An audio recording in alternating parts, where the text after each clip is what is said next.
Happy mother's day. তো আজকে তো মাদার্স ডে, তো মায়ের জন্য কি বানাবো সেটা ভাবতে ভাবতে বসে পড়লাম একটা গ্রিটিংস কার্ড তৈরি করতে। তো আমার কাছে ছিল একটা কালো রঙের আর্ট পেপার। তো আমি কালো রঙের আর্ট পেপারটা খুব ভালো করে একটা স্কোয়ার সাইজের কেটে নিয়ে একটা গ্রিটিংস কার্ড তৈরি করব সেরকম মতো আমি একটা করে নিয়েছি।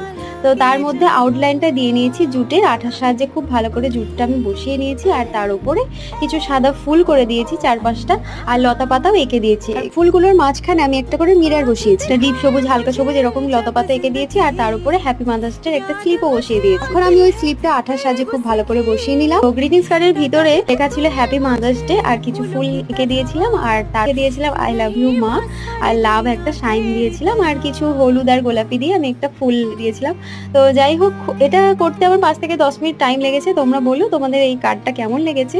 তো চলো এখন মাকে দিয়ে আসা যাক। তো মা তো এই কার্ডটা পেয়ে ভীষণ খুশি হয়েছে। তো আজকে তো আমার মায়ের জন্য এইটুকুই করার ছিল। তোমরাও জানিও তোমরা কে কিরকম ভাবে আজকের দিনটা কাটালে।